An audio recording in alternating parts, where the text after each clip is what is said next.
بسم اللہ الرحمن الرحیم۔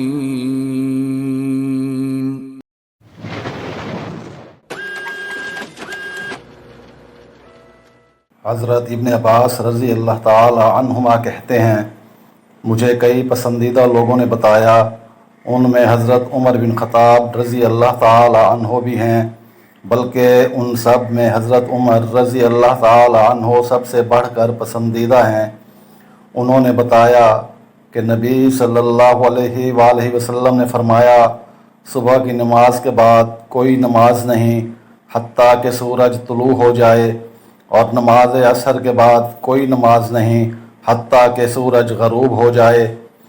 ام المومنین سیدہ ام حبیبہ رضی اللہ تعالی عنہا بیان کرتی ہیں کہ نبی کریم صلی اللہ علیہ وآلہ وسلم نے فرمایا، جو شخص ایک دن میں 12 رکعتیں بطور نفل نماز پڑھتا ہے، اس کے لیے ان کے بدلے جنت میں ایک گھر بنا دیا جاتا ہے۔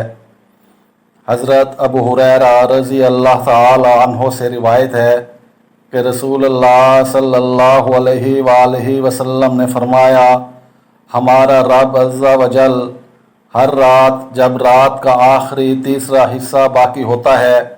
آسمان دنیا پر تشریف لاتا ہے اور فرماتا ہے، کون ہے جو مجھ سے دعا کرے اور میں قبول کروں، کون ہے جو مجھ سے مانگے اور میں اسے دوں، اور کون ہے جو مجھ سے معافی چاہے اور میں اس کو بخش دوں۔ ام المومنین سیدہ عائشہ رضی اللہ تعالی عنہا بیان کرتی ہیں کہ رسول اللہ صلی اللہ علیہ وآلہ وسلم نے فرمایا، عمل اسی قدر اختیار کرو جس کی تم میں طاقت ہو، کیونکہ اللہ عز و جل تمہیں ثواب دینے سے نہیں اکتاتا حتیٰ کہ تم ہی عمل سے اکتا جاؤ۔ بلا شبہ اللہ عز و جل کو وہی عمل محبوب ہے جو ہمیشہ ہو اگرچہ تھوڑا ہی ہو، اور نبی صلی اللہ علیہ وآلہ وسلم جب کوئی عمل اختیار کرتے تو اس پر ہمیشگی کرتے تھے۔ حضرت عائشہ رضی اللہ تعالی عنہا زوجہ نبی صلی اللہ علیہ وآلہ وسلم سے منقول ہے کہ نبی صلی اللہ علیہ وآلہ وسلم نے فرمایا، جب تم میں سے کسی کو نماز میں اونگ آنے لگے تو اسے چاہیے کہ سو جائے حتیٰ کہ اس کی نیند پوری ہو جائے،